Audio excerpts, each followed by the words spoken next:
আমার এই ফিমেল পাখিটি জীবনের শেষ নিঃশ্বাস ত্যাগ করেছে। খুব কষ্ট লাগছে। এদের ঘরে ছোট ছোট 4টি বাচ্চা। মেল পাখিটা বারবার হারিতে যাচ্ছে, হয়তো ফিমেলটাকে খুঁজছে। কোনো উপায় না পেয়ে টুনিকেই 4টা বাচ্চা লালন পালন করার জন্য দায়িত্ব দিলাম। টুনি প্রথমে ভয় পেলেও একটা সময় পর দেখলাম নিজের বাচ্চা মনে করে আপন করে নিয়েছে।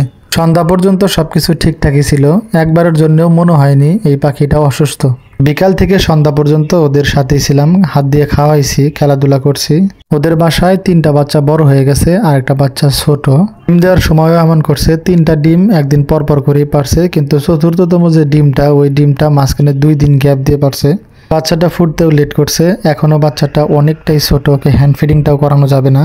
এই পেয়ারটা টোটাল ডিম পারছিল 6টা, এর মধ্যে 4টা বাচ্চা হয়েছে, আরো 2টা ডিম আছে, এখনো ওই ডিম থেকে বাচ্চাই হয় নাই। বাকি 2টা ডিমের মধ্যে একটাতে ভ্রূণ আসছে আর একটাতে আসে নাই। ডিমের জন্য আমার আফসোস নাই, আমি বিপাকে পড়ছি এই ছোট ছোট বাচ্চাগুলাকে নিয়ে। এই ফিমেল পাখিটার জন্য খুবই খারাপ লাগতেছে। খুব পছন্দ করে এই ফিমেল পাখিটাকে নিয়ে আসছিলাম। আমি জানি না কেন জানি আমার পছন্দের পাখিগুলাই হারাই যাইতেছে।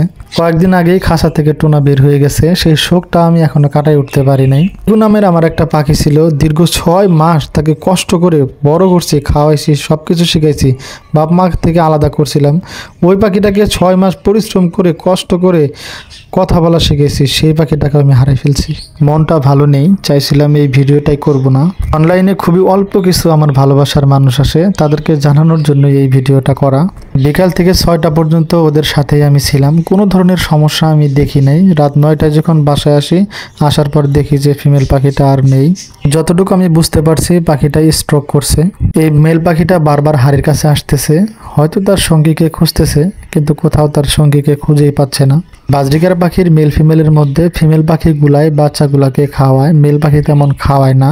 মেল পাখি যেটা করে ফিমেলকে খাওয়াই দেয়, ফিমেল সেই খাবারগুলা বাচ্চাগুলাকে খাওয়ায়, সরাসরি মেল পাখি বাচ্চাগুলাকে খাওয়ায় না। ডিম পাড়া, ডিমে তা দিয়ে বাচ্চা ফোটানো, বাচ্চাদেরকে লালন পালন করে বড় করা, এই সকল দায়িত্ব পালন করে ফিমেল পাখি। মেল পাখি এগুলো করে না। তাই বাচ্চা হওয়ার পর মেল পাখিটা উড়ে গেলে বা মেল পাখির কোনো কিছু হলে ফিমেল পাখি একাই বাচ্চাগুলোকে লালন পালন করে বড় করতে পারে। বিপরীত ক্রমে ফিমেল পাখির এমনটা হলে মেল পাখি কখনোই একা সেই বাচ্চাগুলোকে বাঁচাতে পারে না। শেষ বাচ্চা হওয়ার কয়েকদিন পরে টোনা উড়ে যায়। টুনি একাই 5টা বাচ্চাকে লালন পালন করে বড় করে ফেলে। তাই সন্ধ্যাবেলায় কোনো উপায় খুঁজে না পেয়ে টুনির কাছেই বাচ্চা 4টাকে হ্যান্ড ওভার করেছি। টুনি বাচ্চাগুলা দেখে প্রথমে ভয় পেলেও পরবর্তীতে নিজের করে নিয়েছে। এখন টুনি হচ্ছে আমার একমাত্র ভরসা। 4টা প্রাণ তার উপরে ডিপেন্ড করছে। ভিডিওর এই ফুটেজগুলা কালকা রাতের দিকেই করা। টুনি দেখলাম বাচ্চাগুলাকে মোটামুটি খাওয়াইতেছে। আগেই বলছিলাম আমার টুনি খুবই ভালো এবং লক্ষ্মী একটা পাখি। ডিম এবং বাচ্চার প্রতি খুব তার মায়া মহব্বত কাজ করে। ছোট ছোট এই প্রাণগুলার কারণেই টুনির পরিশ্রমটা দ্বিগুণ হয়ে গেল।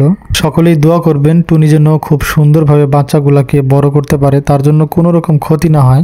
আমি চেষ্টা করব টুনিকে সর্বাত্মক সহযোগিতা করার। ভালোবাসার পাখিগুলো সন্তানের মতো, এরা একটা চলে গেলে কতটা কষ্ট লাগে এটা আসলে ভাষায় প্রকাশ করার নয়। টুনির বাচ্চাগুলা বড় হয়ে গেছে। টুনি আর এই ভারীতে এখন আর বসে না, লাঠিতে বসে। আর এই ছোট বাচ্চাগুলা দেওয়ার কারণে টুনি ওদেরকে খুব মহব্বত করে খাওয়াইতেছে।